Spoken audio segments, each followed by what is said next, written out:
Hi guys, good afternoon everyone and welcome back to my YouTube channel, and this is Lilian Herbert channel.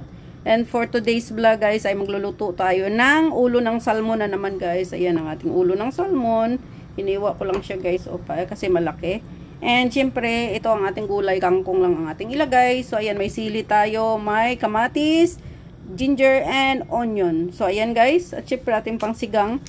Ayan, ito lang kasi available dito, sinigang sa hipon. So, pwede na rin yan sa isda, guys. So, ayan guys, tara at magluto tayo. At syempre, kumukulo ng ating water. So, ilagay na natin ang ating kamatis, onion, and ginger. Ayan, pakuluan natin saglit, guys. So, ayan guys, kumulo ng ating ingredients na nilagay, guys. So, ilagay na natin ang ating ulo ng salmon. Ayan. Syempre, lagyan natin ng salt.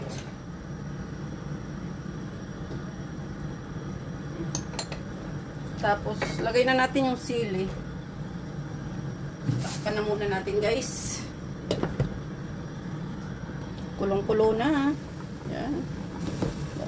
Maya pa yan, guys. So, ayan, guys. After 5 minutes, ay lagay na natin yung gulay natin.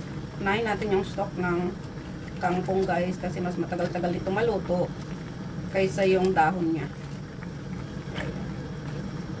Yun muna natin unahin. Isa lang muna natin kahit 1 minute lang yan. Bago natin ilagay itong kanyang mga dahon. Ayan. Para naman maluto siya ng mabuti. Ayan. Sige guys. Takpan natin ulit. Mga 1 minute lang yan. Tapos ilagay natin yung mga dahon ng kangkong. So yan na guys. After 1 minute. So ito na ang ating ilagay na natin ang dahon. Ang daming gulay guys, kasi itong nabili kong kangkong ay $10, isang tali na maliit, kasi yung hindi naman ako nagano ng maraming gulay guys, kasi ako lang naman ang kakaing mag-isa, kaya okay na tong kangkong, kahit isang klase lang gulay natin, okay na yan. Importante may gulay. So, siyempre, after that, ay takpan na muna natin para maluto ang ating kangkong, guys.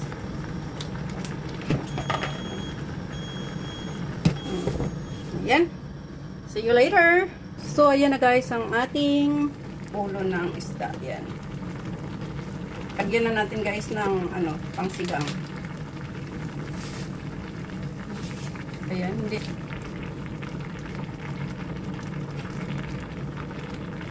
Hindi ako naglagay ng maraming guys, pangsigang kasi ayaw ko ng maasim na masyado. Ayan. Yan ang ating ulam po today guys. Ayan yung kamatis. Ayan yung sili natin. Ayan. Yan naman yung gulay natin.